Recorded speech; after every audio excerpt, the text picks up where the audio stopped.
Mickey,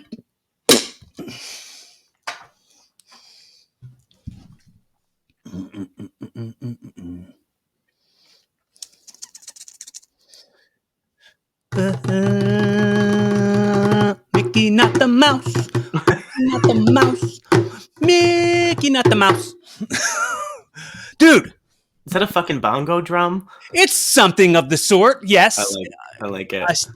See, I'll explain to you this. I mean, and anybody who's listened to this podcast has heard me tell the story a million times. But I start out with the drums every time, and I'm not a drummer. I'm not really necessarily good at it, and there's really no rhythm to it because I don't really have rhythm. I'm not a musician, but I look at it as a metaphor for my consistency. So I heard a story told.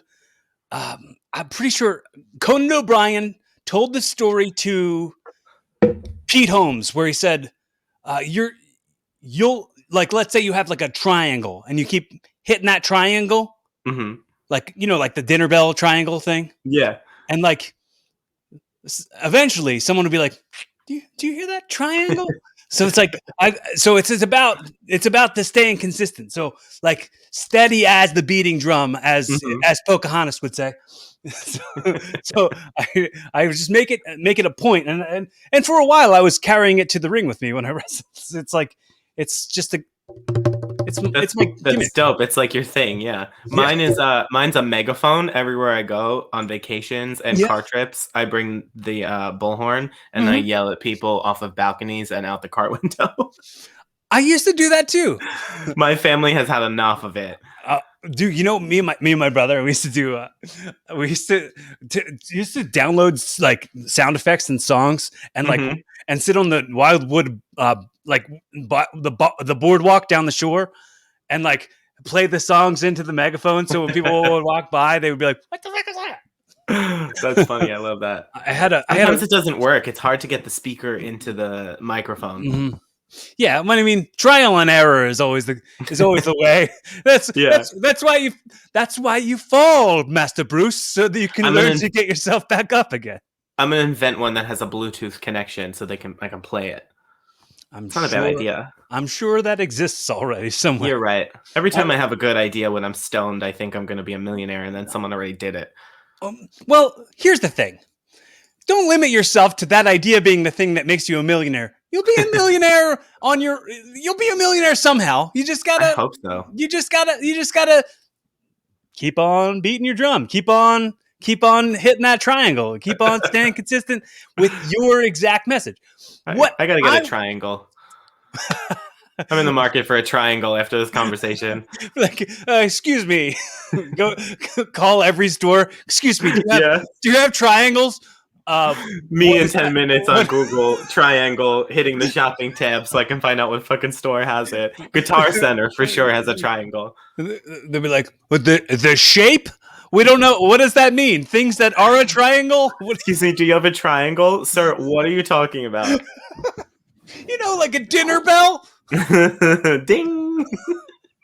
Well, you maybe do like a cowbell. Maybe a cowbell would be fun.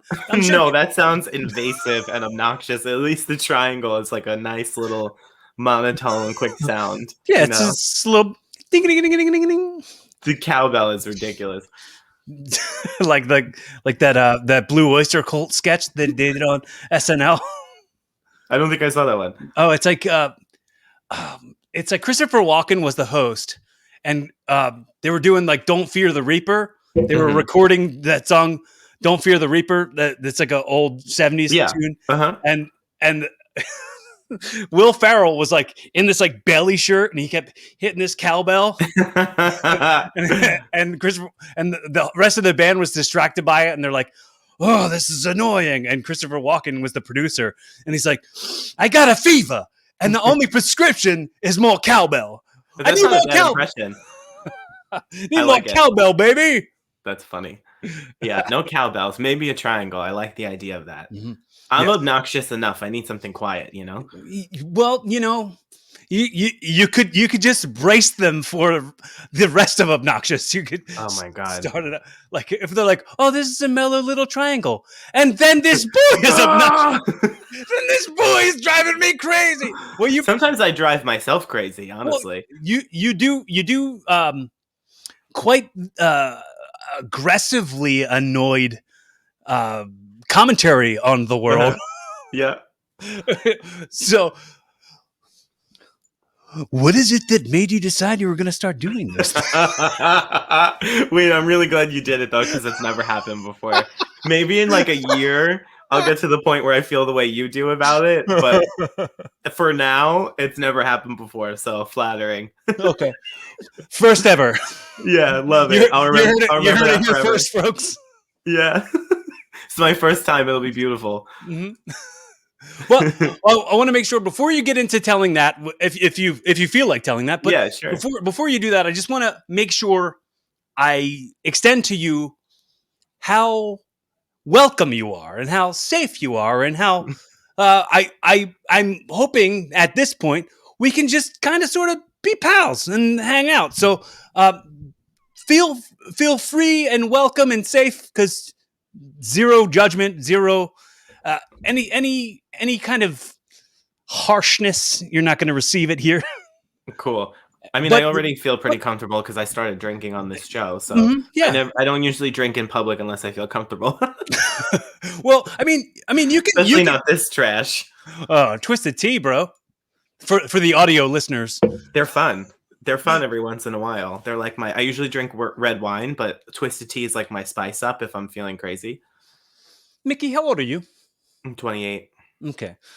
I used to drink Twisted Teas back when I was like 23 or something like that. Yeah, for sure. It reminds me of the good old days when I was like 20. And then Smirnoff Ice. Oh my God, I would throw up. Oh, and I remember we went down once again. We went to the Wildwood, and we were it was like me and my family. My brother and sister had bought like tons of Smirnoff Ice and Mike's Hard Lemonade. Which one? And do you Twisted remember Tea. What flavor? That's just the regular kind. I don't know. God, that berry shit is disgusting. I remember that from when I was a kid. I thought it was so good. But they bought that, and I opened the fridge, and I was like, I have heartburn just looking in the fridge right now. I don't want to drink any of this. Is that the sign when you know you're aging too quickly? For sure. And I hadn't had Twisted Teas in such a long time. And then my younger brother got to the age where he started drinking. And, it's all about that White Claw shit with the kids. And I just like can't get down with it. So he was like, one time he brought over a 6-pack of Twisted Teas. It's too basic, bitch, the White Claw shit. It's too like white girl for me. So one time he brought over Twisted Teas. I'm like, yo, this is my jam. Like, this is from my era. You know nothing about this. I will put these down. Dude, I knew this girl who could just like house a Twisted Tea in like seconds, like a whole bottle. I'm like, how do you not wreck your esophagus? Yeah, like I could feel it in my chest when you said that. That's gross. But no way. I'm like, you don't seem like the healthiest of people. There's something wrong there. If you don't have acid reflux, you're gonna bring it on. Right? Yeah, exactly. He's like all the bile. Ew, gross. It's hard to swallow just thinking about that. Yeah. So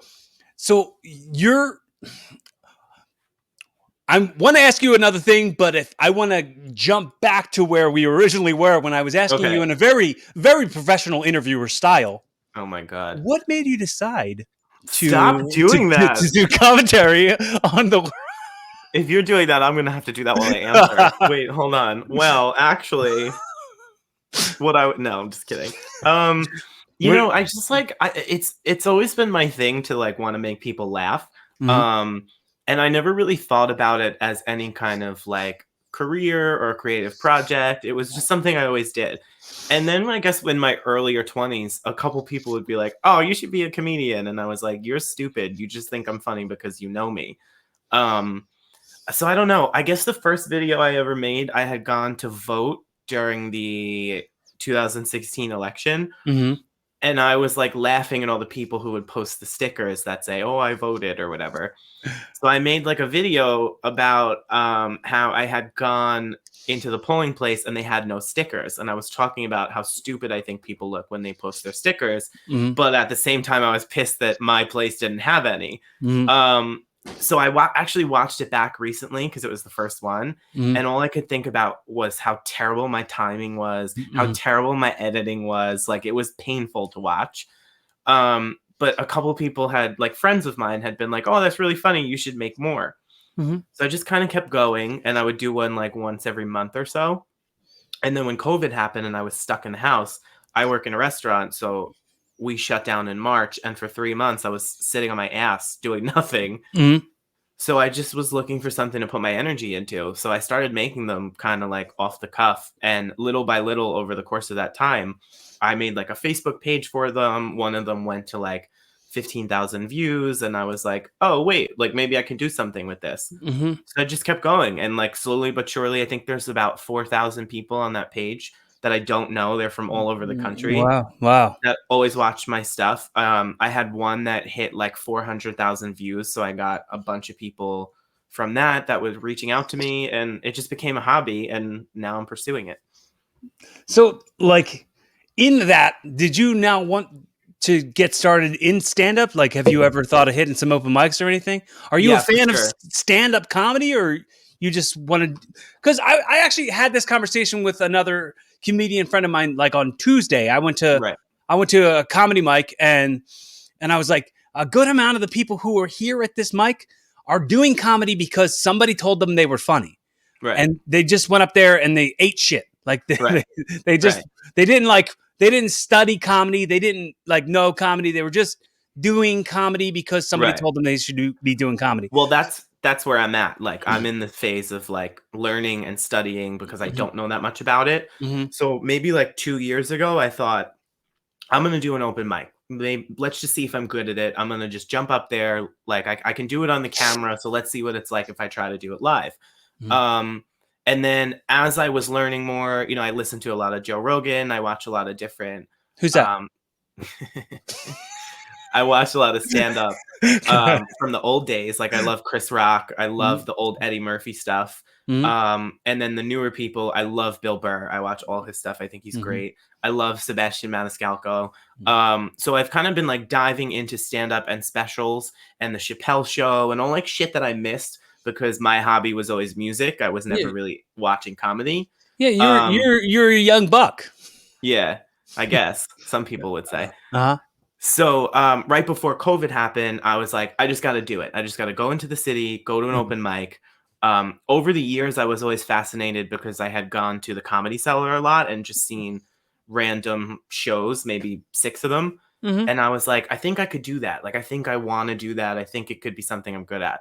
So right as I was about to get started, COVID happened. Everything shut down, which in hindsight was probably a blessing because during the shutdown, I've been studying and watching and writing. I have like a whole thing in my phone of like a year and a half's worth of just shit that I wrote down. So now when they open, which is supposedly July, I feel more prepared to try it out and make sure I'm good at it before I like full force throw myself into it. Well, let me extend something to you real quick. If at any point you'd like to use me as some sort of resource, if you want to like work on stuff together, I can help you with like, we can write stuff and I can absolutely be that resource for you in any way. If that's something you'd want, not, I'm unsolicited. It's very unsolicited. Me offering up my help. Like I'm somebody who's a big name, but I'm not, but I'm happy to, you know what you're doing. You have experience. Thank you. I appreciate that. I'm happy to help you with that. But yeah, I'm just waiting it out and for things to open and see what happens. If I go 4 times, like, am I going to fail every time? Am I going to be good 3 times and bomb 1? Like, let's see what happens. You know, you got to bomb. That's part of it. Everyone does. It's part of it, and it's such a humbling thing. When it's also different. Like coming from, I came from pro wrestling. I don't know if you knew that. So I've been wrestling in the independent pro wrestling scene since I was a kid. So I'm in it at this point 19 years. So Uh, so the consequence of bombing in wrestling is someone's going to hit you. Right. Someone's going to hurt you. Like the consequence of bombing in comedy is nothing except for you feel shitty about yourself for a minute. Yeah, and then you never see those people again. Or you see them at the next open mic and they go, "Hey, dude, you ate shit last night."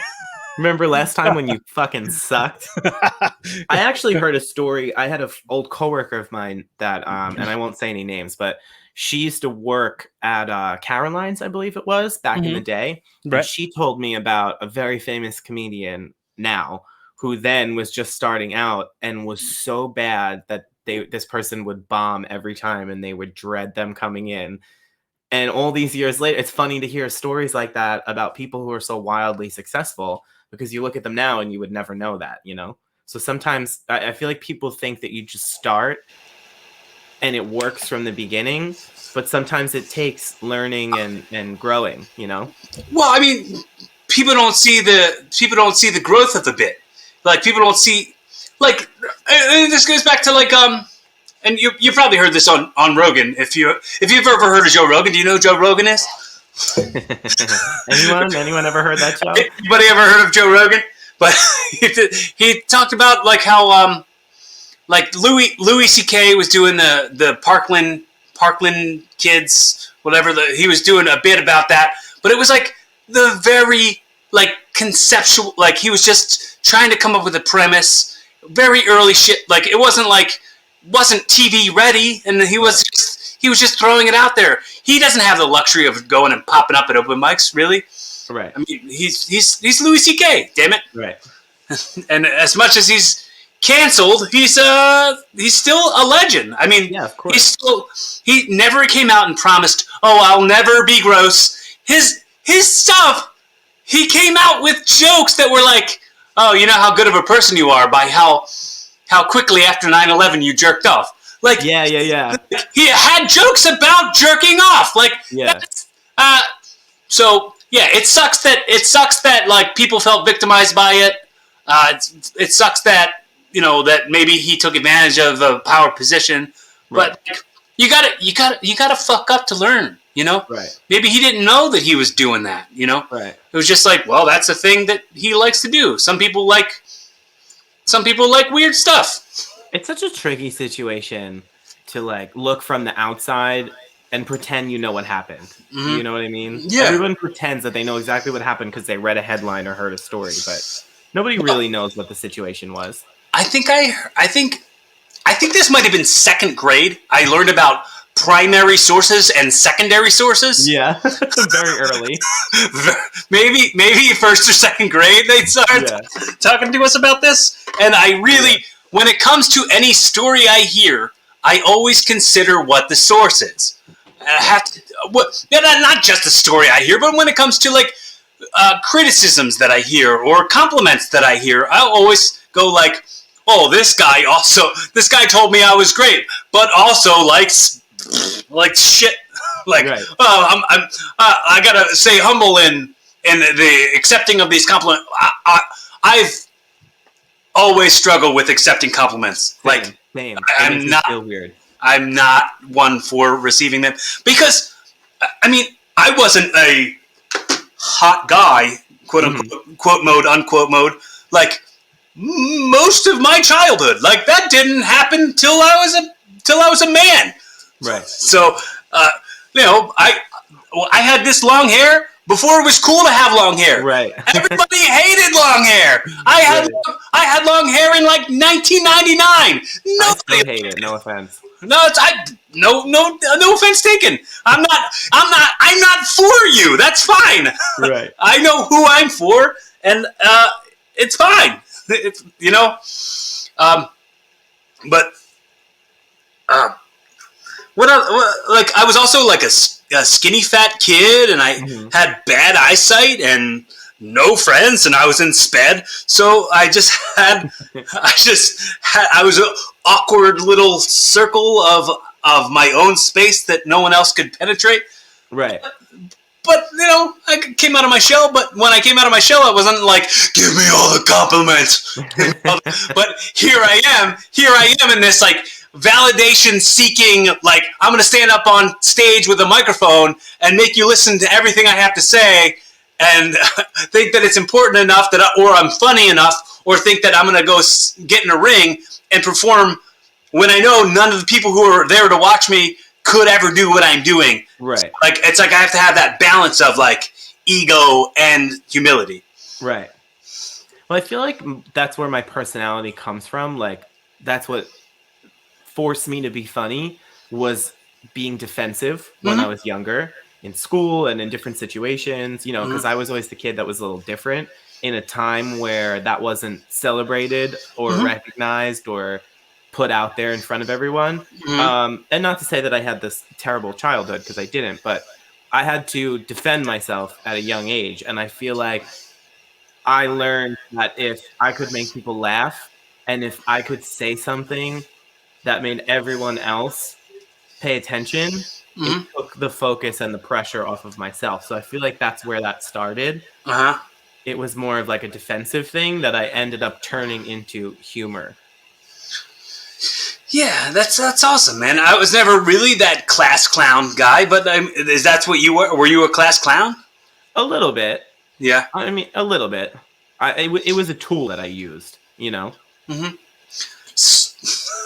So were you bullied, or were you able to avoid that through your defense mechanism? A little bit of both. It was like certain people growing up, I always had all different types of friends. Like, I was never the kind of kid that stuck to one group or one type of person. I was always friends and friendly with everyone.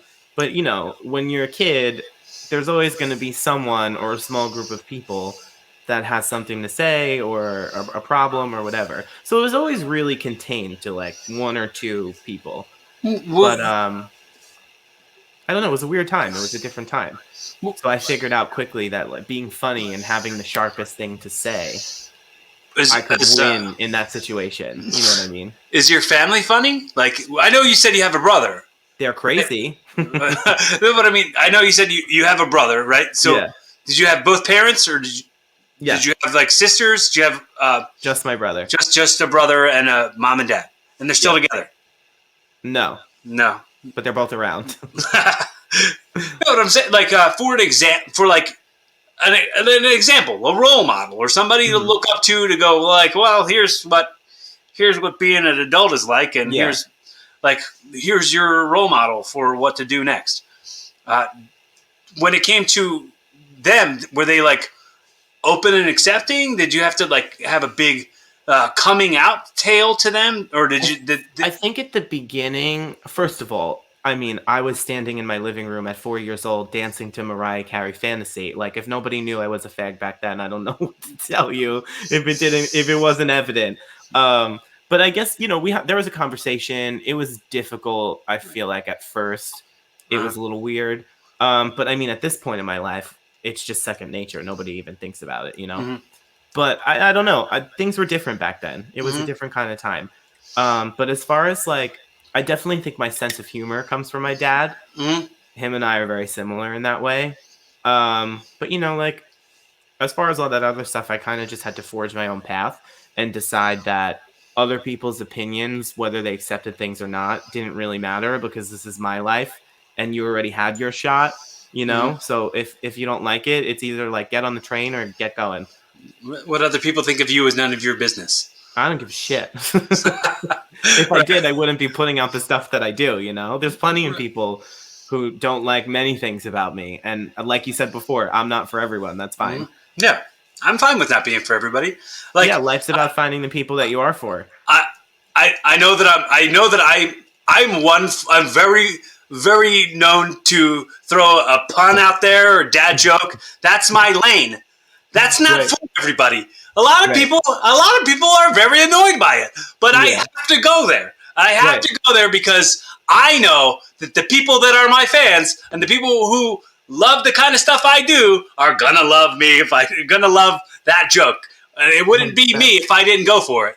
If like I saw it and I thought of it and I didn't go for it, then I would be doing a disservice to the people who paid to see it.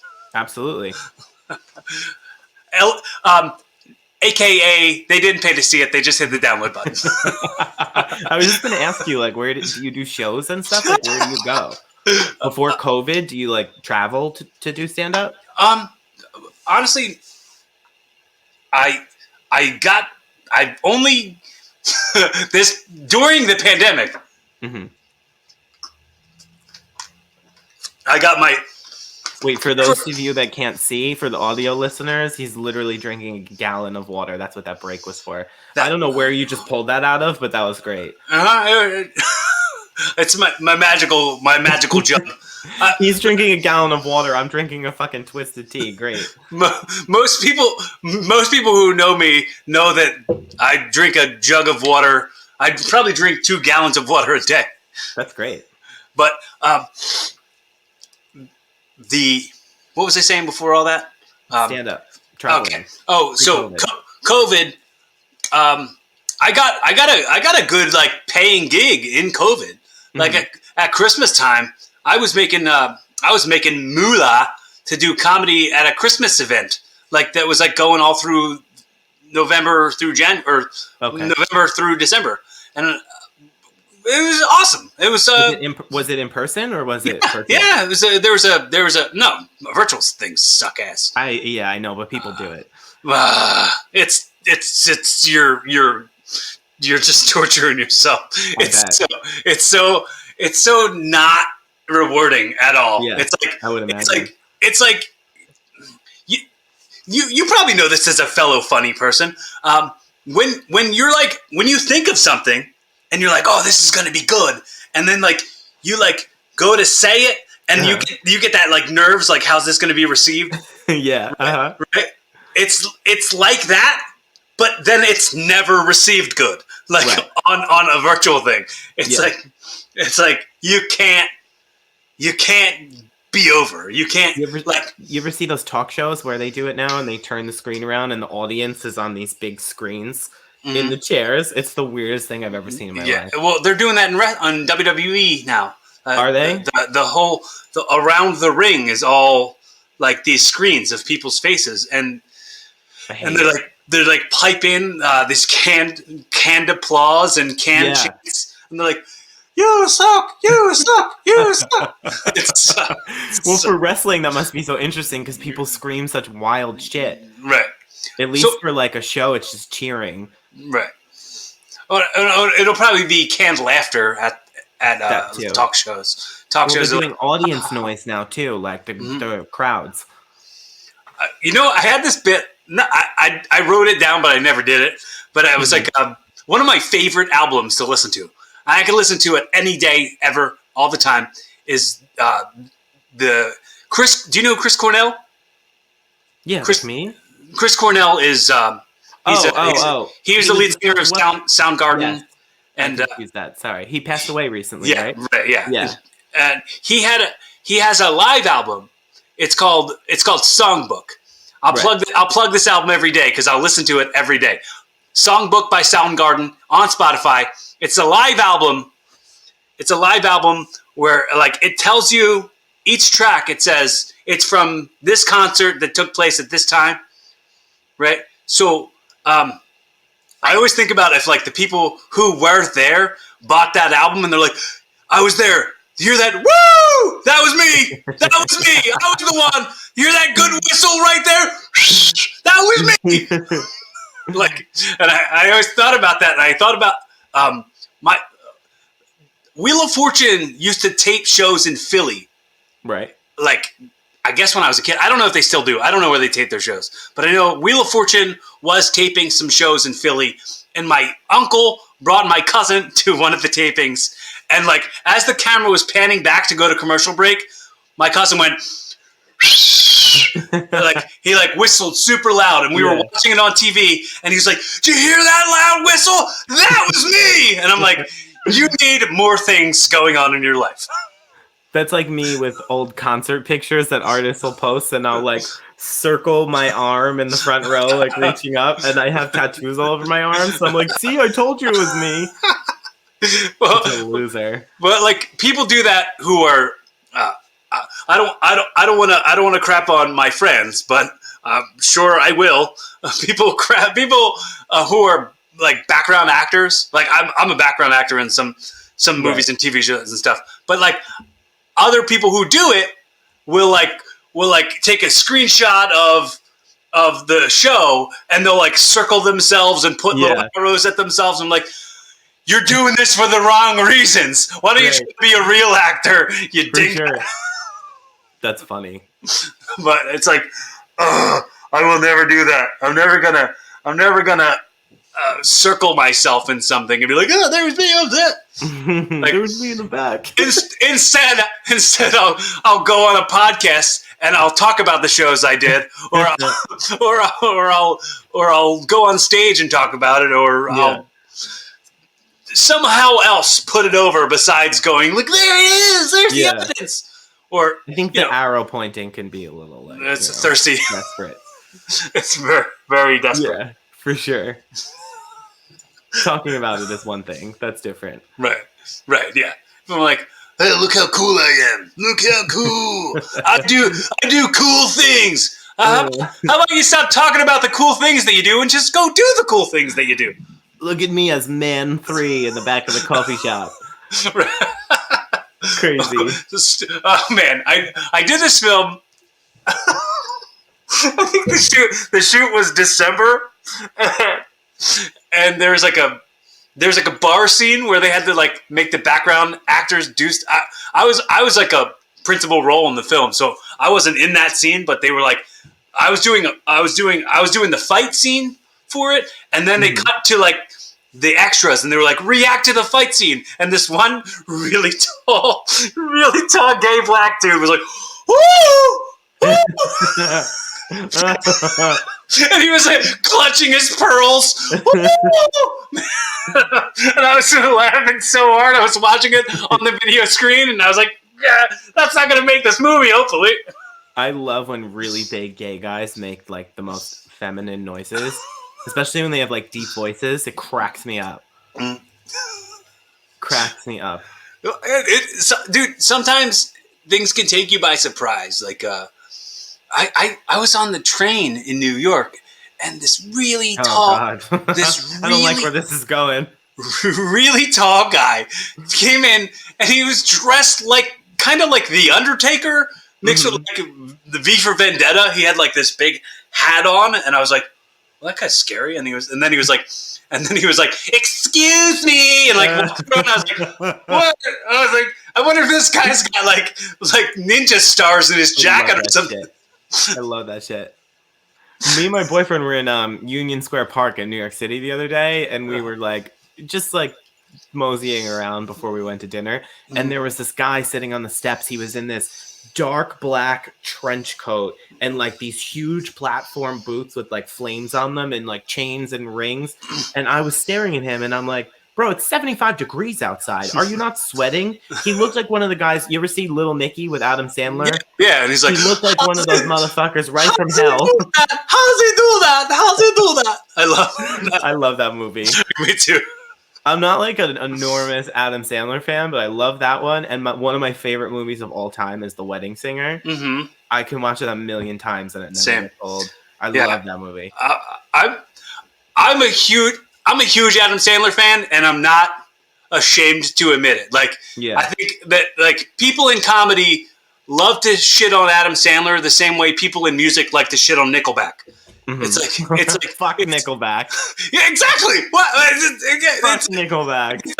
It's like okay, this is what comedy is. Fundamentally, that is what rock and roll is. But somehow, like, there's a level of like douchiness to it, or a level of like tooliness to it that like you're too cool. No, I don't feel that way about Adam Sandler. I just feel like 70% of his movies are great, and the other 30% really suck. Well, he does he does grab at that low hanging fruit pretty often. Yeah. So I mean, I see the movie. You ever see Mixed Nuts with Steve Martin? Nobody's ever seen this movie. I swear to God, nobody has ever seen this movie when I bring it up. But look it up, because Adam Sandler's like got a really small part in it, but I'm pretty sure it was his first or second feature film, Mm-hmm. and it's got Steve Martin, it's got Madeline Kahn from Saturday Night Live, who was hysterical back in the day. Tom Hanks' wife, whose name I can never fucking remember. Hold on, I know it. Rita Wilson. Yeah, there we go. Rob Reiner. It's a great movie. I'm pretty sure you have to like buy the DVD because it's so unknown that you can't even stream it. I used to have it in a double DVD. Honestly, I had it came in a double pack with like The Jerk or something.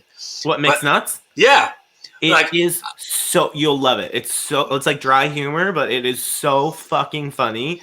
And nobody I've met one person in my 28 years who have been like, oh, Mixed Nuts. And they're like, yeah, Steve Martin. Everyone else is like, what the fuck are you talking about?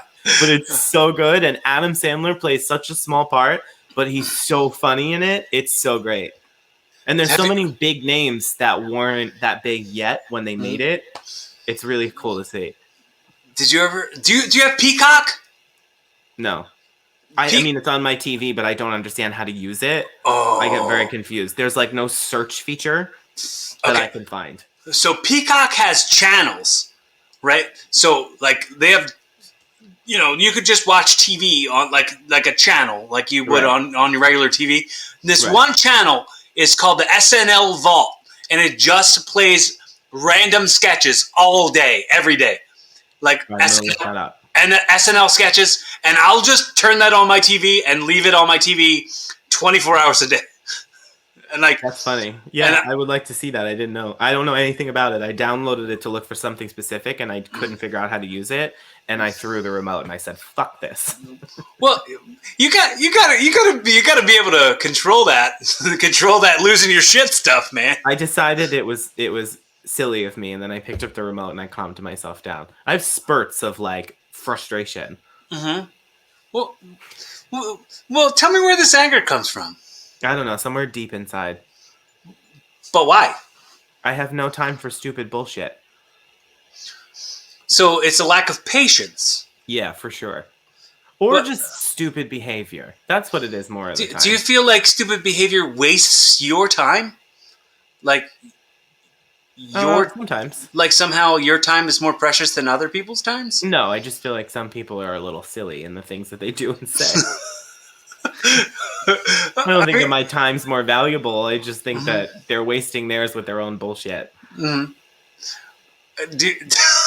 This guy, listen to this. This guy today, I went into a gas station because I was in town, and none of the stores, every store I walked into, I was like, if I buy something, can I use the bathroom? I gotta pee really bad, and I'm trying not to pee outside in the middle of the day like a fucking asshole, but I really need to pee. Can I use your restroom? I will buy something.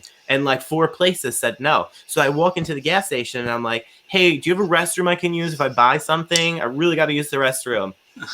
No, we don't have a restroom. I said, you don't have a restroom, or I just can't use it. And he said, you can't use it. How do I know you're not going to steal something? I said, sir, what am I going to steal out of your bathroom? What am I going to steal out of your bathroom?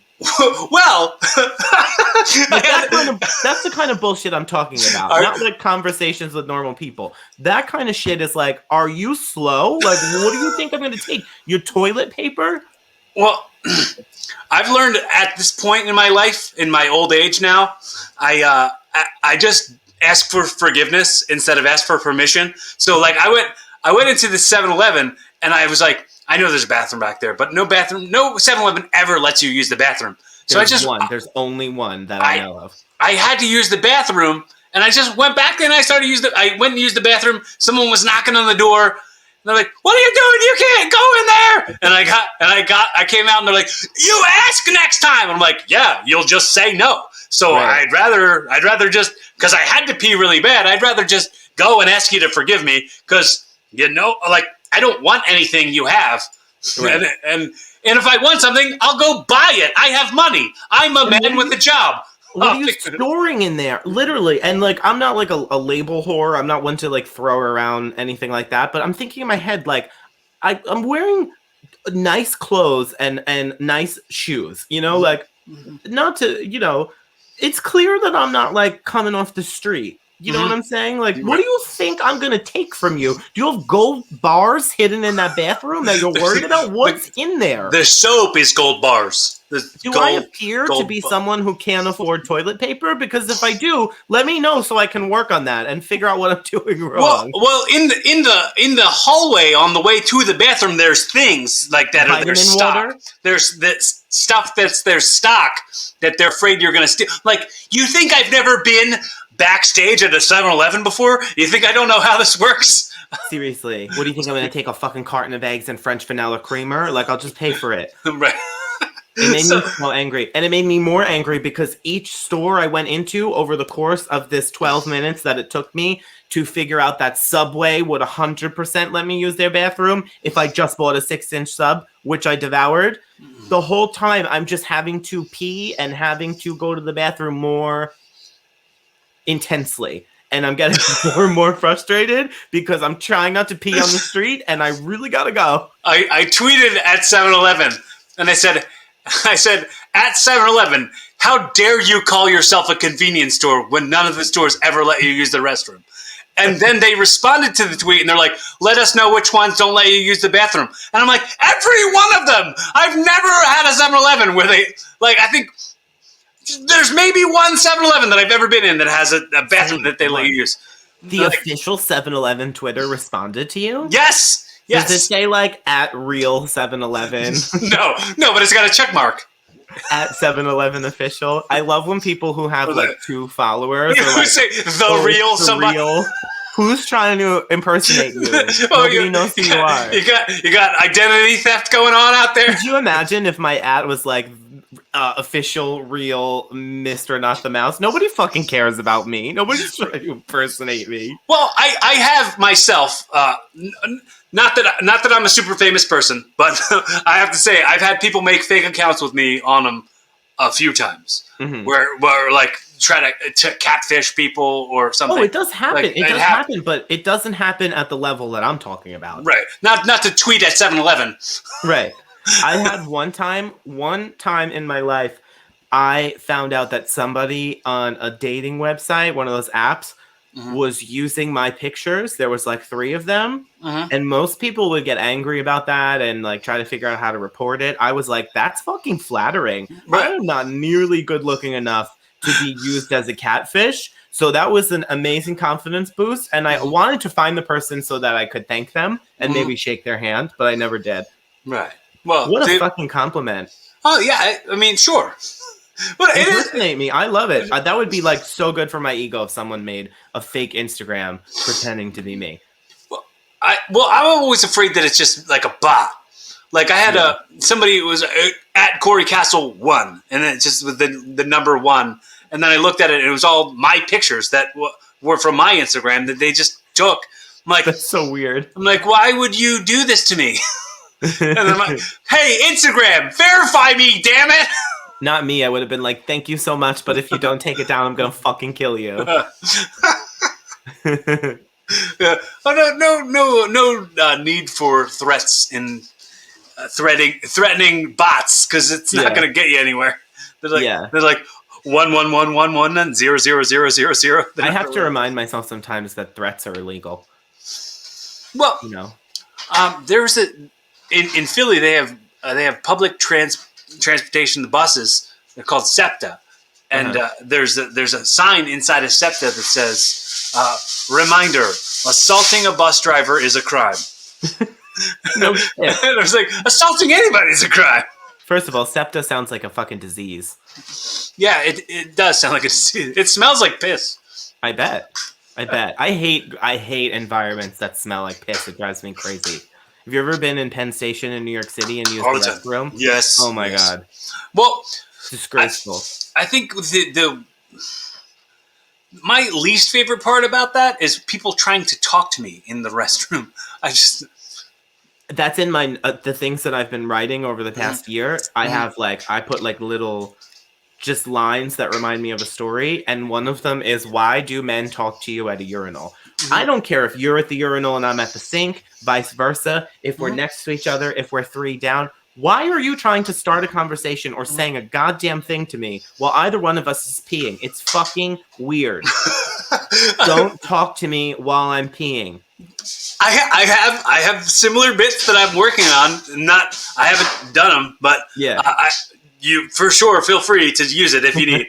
But the whole shake it 3 times and you're playing with it thing, like listen. If I only shake it 3 times, I'm definitely gonna drip inside my underwear. I'm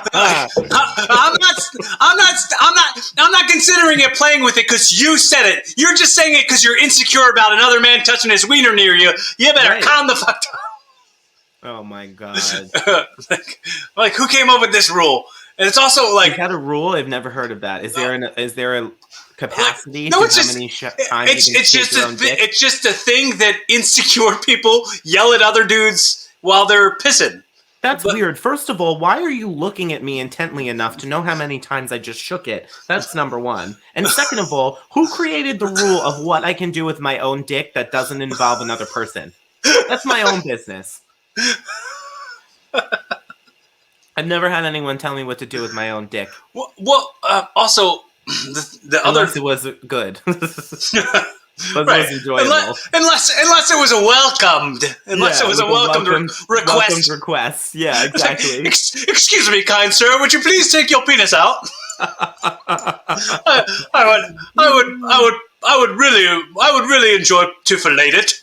Can we make that the episode title? Max amount of times you can shake your dick. Sure. Yeah. No, I'm just kidding. Nobody will listen. You'd be surprised. Oh my god.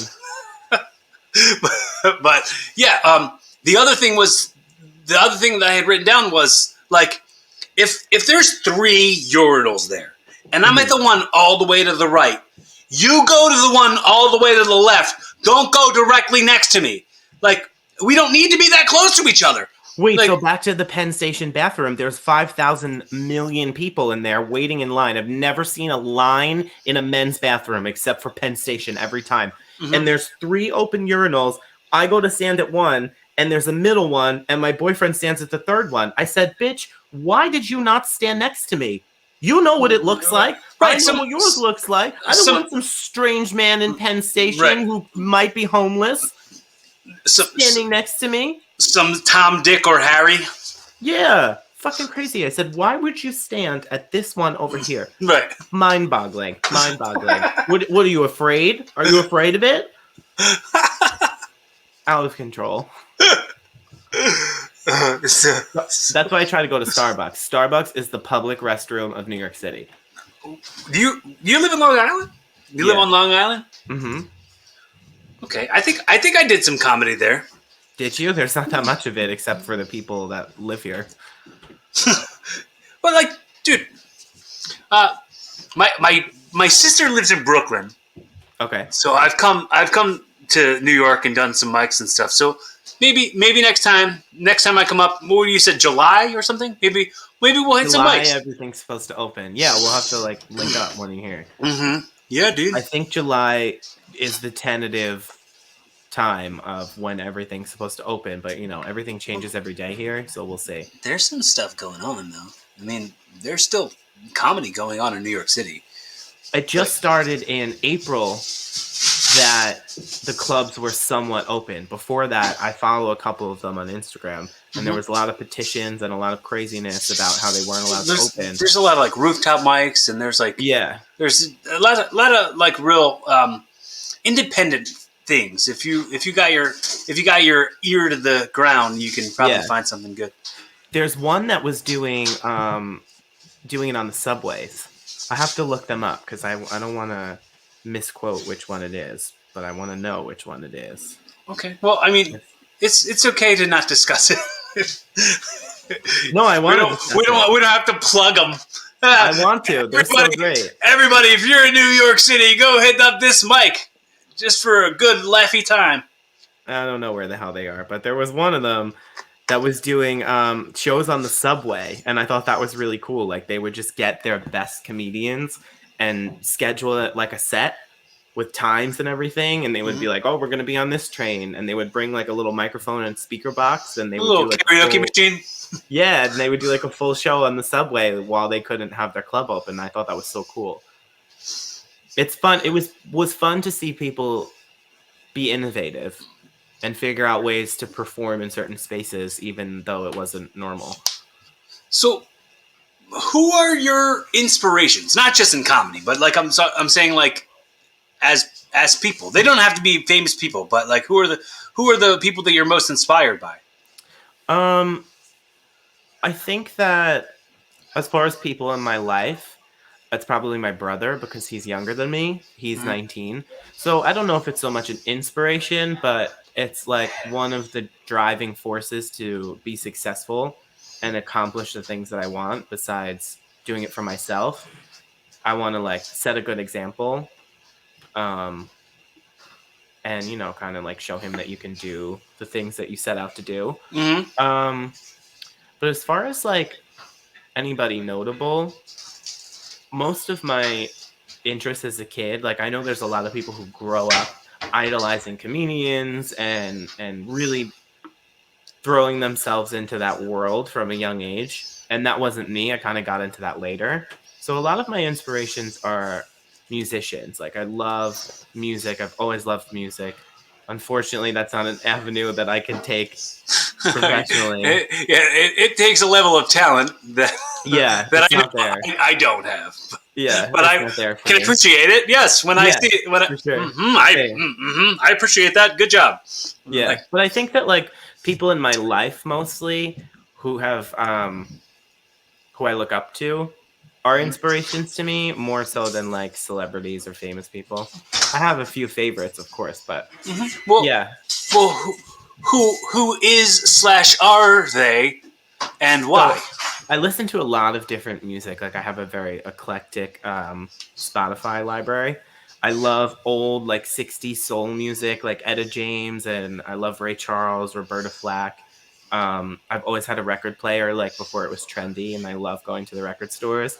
But now I see all like the 20-year-old Brooklyn hipsters in the stores, and I'm like, oh God, please go away from my favorite store. You know, I want to post a sign up that says like, not here with your bullshit. But I love that. I love like, I love pop music. It's the gayest thing about me, and I don't care.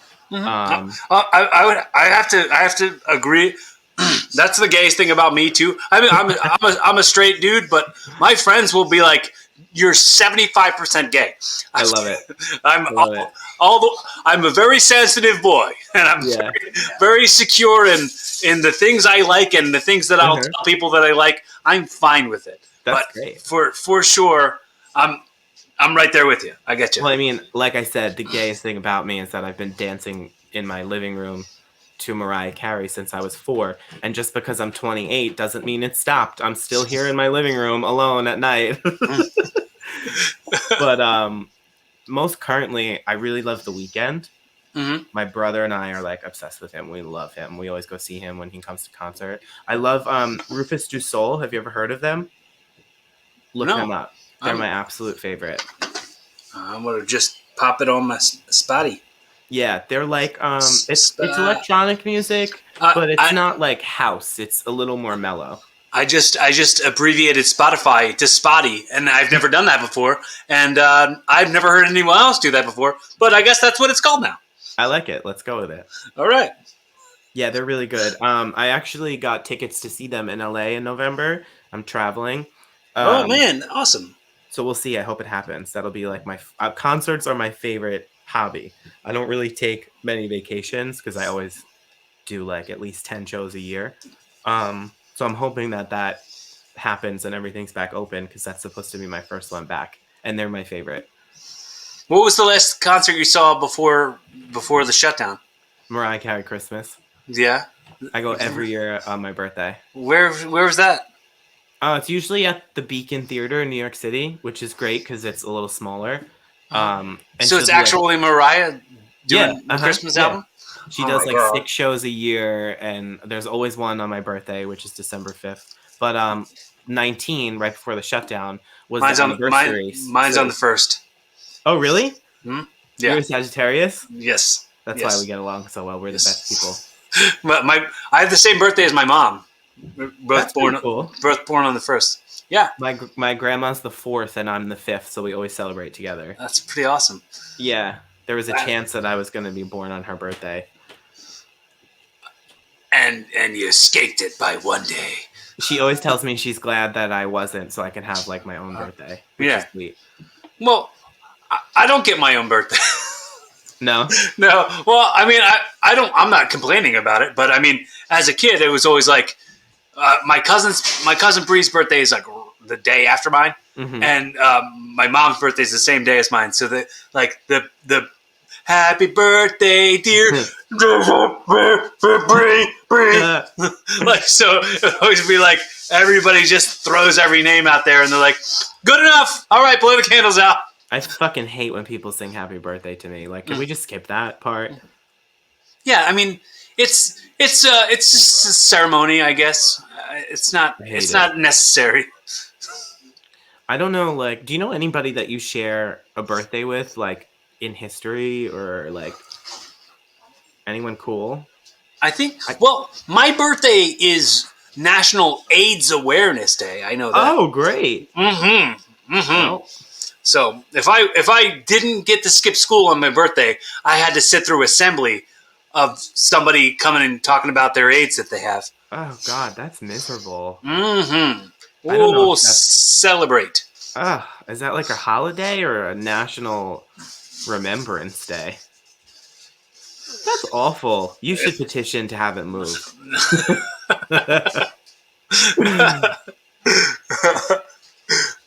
And somebody who would help me would aid me in that. I don't have AIDS, but I'll aid you in that. So, were you asking me that because somebody shares a birthday with you? No, but I do share a birthday with Walt Disney, and I do think it's ironic that my whole theme is Mickey Mouse related. Yeah. Coincidentally. Do you have this like new? Is it a newer like little catchphrase with the mug that says like sit your ass down or something like you have like some sassy start like hey sit your ass coffee something I don't even know what it was but it's like yeah with the coffee. Honestly, it was I always just like drink a ton of coffee since I'm a teenager. Bad, like 7-8 cups a day. It's really bad. A lot of people will accuse me of being on cocaine, but it's just caffeine. Do you drink it black?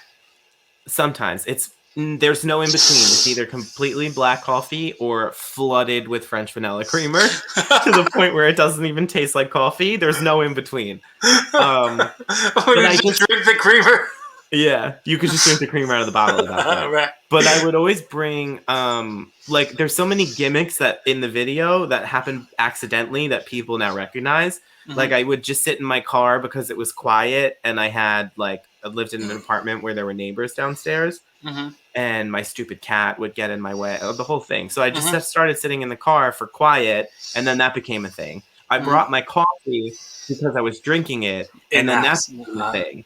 And then I said that line one day because I was just like heated and feeling spicy. And then people started commenting, so I just kept doing it. And now we have mugs coming out. That's awesome. What do you put them on? Like Teespring or anything? Are they?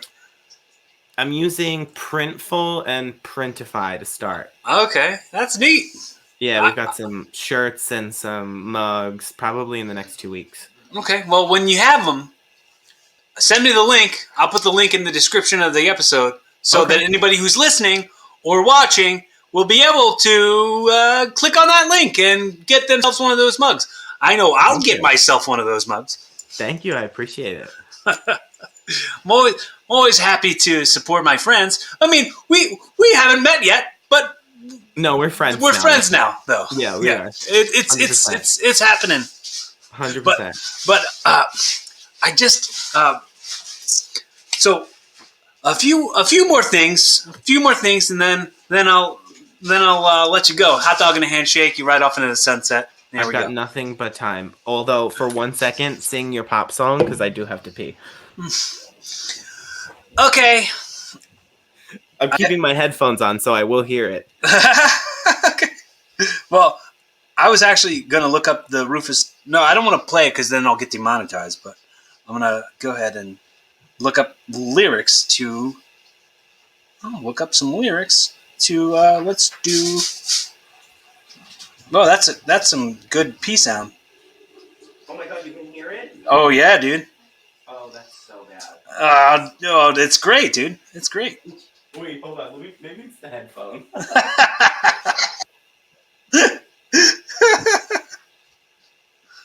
All right, I'm gonna do this one, just because I don't know the lyrics to these songs, but let's.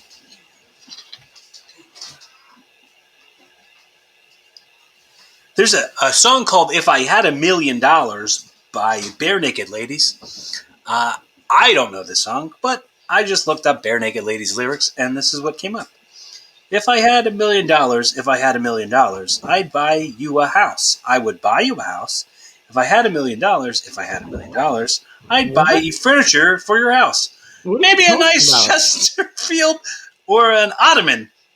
Oh, I'm reading the lyrics to a Bare Naked Ladies song called "If I Had $1 Million." I was gonna say that is not Rufus. No, I don't know. Wait, I can't believe you could hear me peeing. How terrible and unprofessional. That's the name of that's the name of the episode now. I love that. I wonder if it was this thing that was like, oops. Mabes, whatevs. How many microphones are fucking picking me up? Like, that's stupid. Well, I mean, I'm glad I heard it. Oh no. And we all should be glad. So that's that. That's the new soundtrack. Anyway, so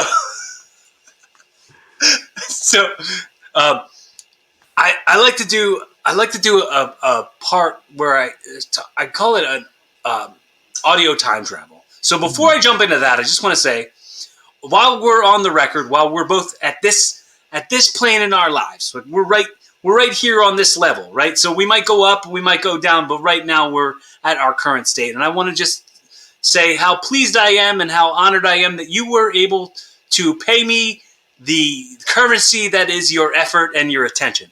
I appreciate it so much, and I want to make sure you know on the record how awesome I think you are, and I want to make sure that you know I'm happy to be a resource for you in any way going forward. Thank you. I appreciate that very much. And thank you for having me. It's like, I love doing this kind of stuff. That's awesome, man. It's nice that anyone cares enough about the things that I say to invite me to do stuff like this. You know, it's like, it's still weird to me. Yeah, relevancy, man. Sometimes it's fleeting, but you got to start. You got to start it, you know? Yeah, 100%. So that being said, I always do a part where I say it's audio time travel. So let's say this recording is listened to 20 years in the future. Mm-hmm. Your partner, your loved ones, your family, your brother, your mom, your dad, whoever is listening to this, and they're hearing Mickey in 2021 talking to them directly in 2041. Are you painting me as dead in 2041? Is that No. No, I mean, you could be. So why I started doing this, honestly, I'm gonna have to say, my friend Chris did my podcast, and on the record, I wanted to make sure we said these really good things, and we did, and he passed like last year, and now I go back and listen to the episodes where it's like we're saying all these really nice things to each other, and it like kind of helped me get like through the morning process. That's really awesome that you have that.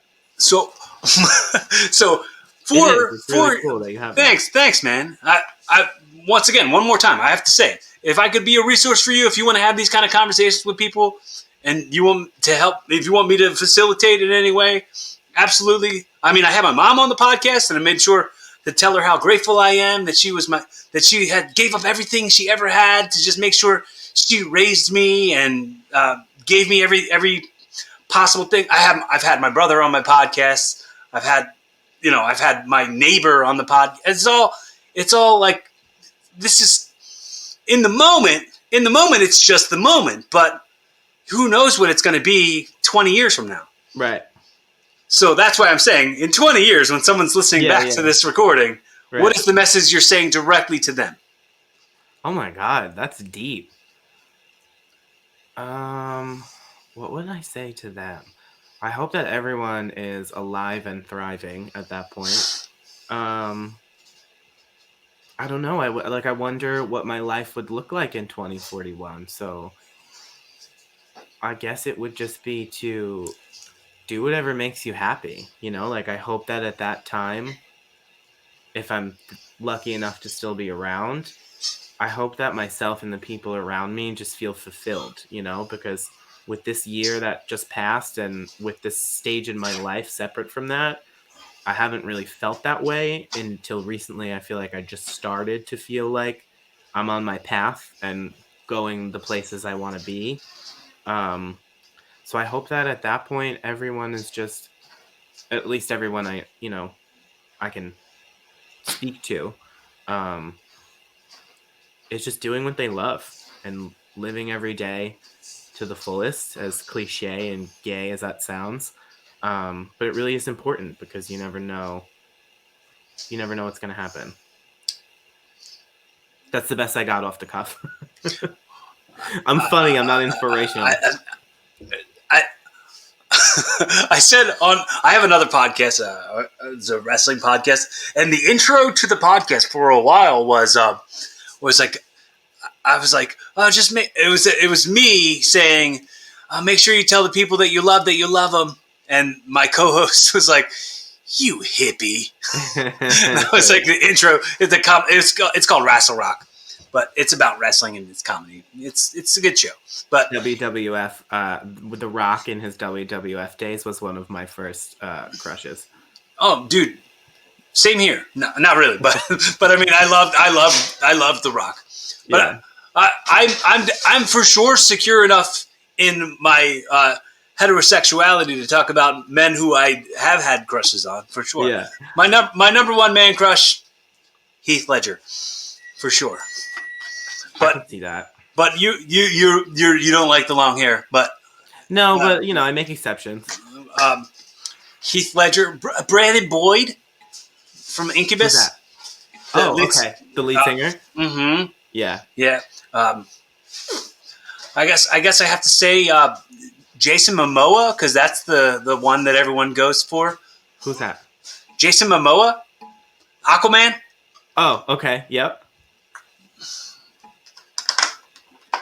That's the one that people compare me to all the time. People say I look like that guy. Was he the guy that was in Game of Thrones? Yes. Yeah, that's what I thought. And at the mic I was at on Tuesday, I called myself Adjacent Momoa. I like that. That's funny. It got a smattering of giggles. I feel like a lot of people probably don't know him by name, like I didn't. Right. Maybe, yeah, that's probably a good explanation for why smattering of giggles. Well, if you didn't tell me Aquaman and Game of Thrones, I wouldn't have laughed as hard. It should have knocked them dead, but they didn't know who that guy was. Throw that in there, that it's Aquaman and Carl, whatever. Drago. I didn't watch Game of Thrones either. I watched all of them. It's just been too long. Game of Thrones, to me, lame. You know what?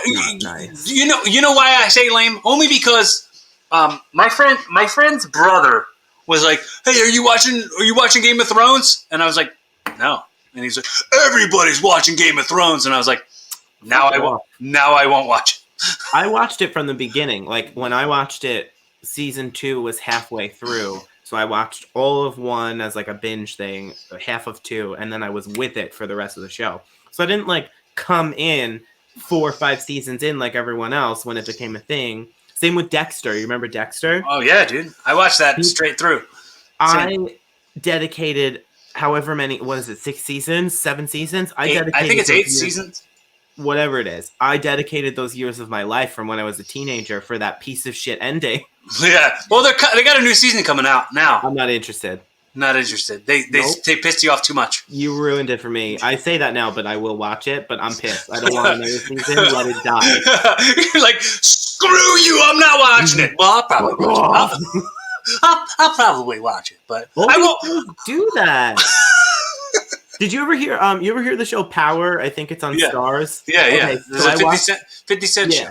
Yeah. I watched that, and then they announced season 6 is going to be our last season. Then halfway or 3/4 of the way through season 6, they announced not 1, not 2, not 3, but 5 spin-off series that are coming to, I don't know if it's Showtime or Stars. Do you know one of the spin-offs picks up right where the show ended, and they just call it something different? So Power you lied Book. to me. Power Book 3 or something like that. You didn't end the show. You just continued it under a different name minus one character. Like, don't play with my emotions. I prepared myself for the end. I have not watched one goddamn episode of any of those spin-offs. I refuse. You lied to me, and now I don't trust you. Mm-hmm. Yeah, don't mess with the people's trust. No, I don't deal well with liars. Just be honest, So,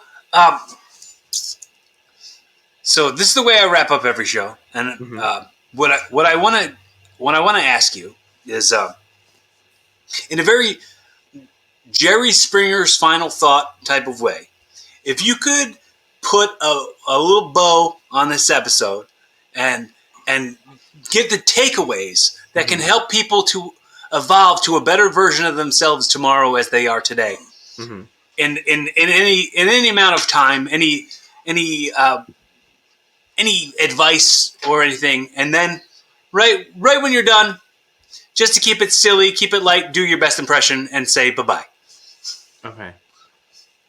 Okay, well, number 1 is don't tell anybody how many times to shake their dick at a urinal. If somebody comes into a 7-Eleven, let them use your bathroom, because you never know if they're going to tweet the official 7-Eleven account and get a response and rat you out.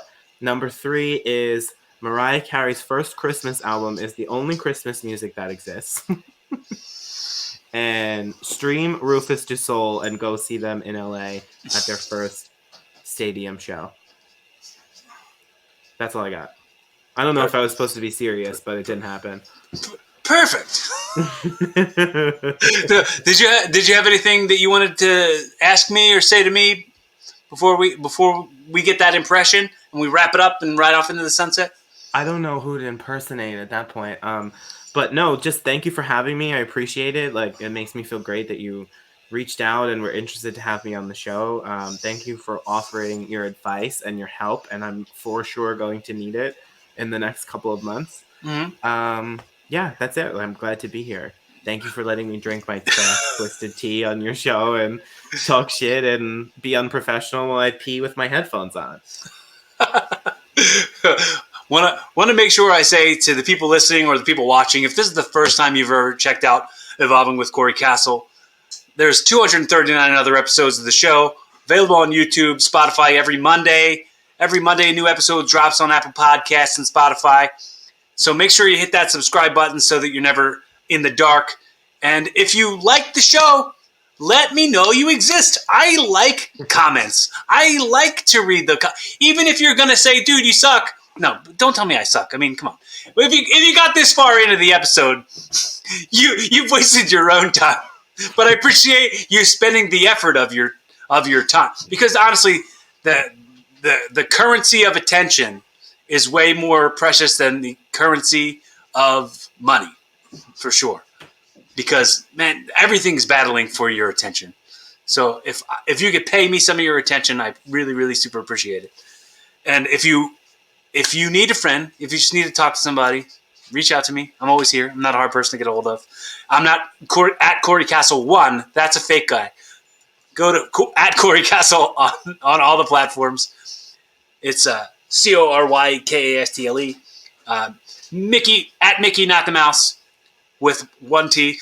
And I hope you tell everybody that you love them. Be fun, have safe, keep evolving.